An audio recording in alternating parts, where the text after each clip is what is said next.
Hi, I'm Sijin, the presenter. Today I'm going to introduce our experiments. Muscle fatigue according to music. This is our index. Please check. We took Physio X to find out the sustained maximal force according to rest period. It was experimented under the same condition except rest periods.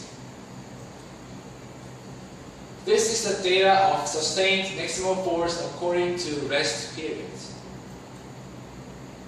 Compared to the first stimulation without muscle fatigue, as every sustained maximal force was lower. The two experiments below are not perfectly recovered status. The longer the resting time becomes, the higher the sustained maximal force becomes. At the same period, we concerned about the improvement of short-term exercise competence. Because human body cannot increase the size of muscle in short period, so we focus on lowering the muscle fatigue. Furthermore, we searched some paper about relationship between exercise and music. From this paper, we suppose that there is something between music and muscle fatigue. It is expected that muscle fatigue recovery will be faster if you listen to music while exercising. So, we built some hypotheses. No hypothesis. There is no difference between the beats of music and recovery time of muscle fatigue. Alternative hypothesis. There is difference between the beat of music and recovery time of muscle fatigue. This is our experiment method. First, measure the subject's pulse under normal condition. Second, the subjects run over the treadmill. Third, measure the subject's pulse after exercise. Measure each pulse rate after 2, 4, 6, 8 minutes. The subjects take enough rest. Then the subjects listen to the music of beats 60, 130, 200 and repeat the same procedure. Rotating the subjects, repeat the above procedures. This data represents the returning time of the pulse. Blood pressure monitor shows two types of data. First, pulse and pulse. Second, blood pressure.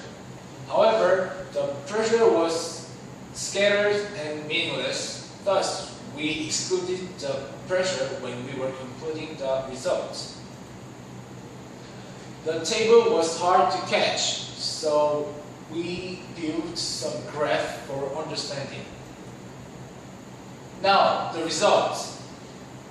Descriptive statistics. When standard deviation is too high, there might be problem analyzing the ANOVA. Thankfully, this standard deviation is small enough to analyze the ANOVA. Test of homogeneity of variance.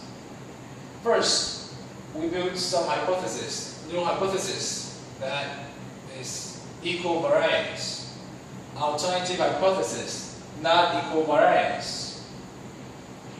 The significance probability is larger than significance level, so no hypothesis is not rejected.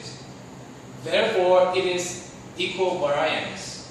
As a result, because of equal variance, we can analyze the ANOVA. ANOVA, because significant probability is lesser than the level of significance, the null hypothesis is rejected. Therefore, there is difference in recovery time of muscle fatigue depending upon the beats of music. Post-hoc analysis. Duncan analysis.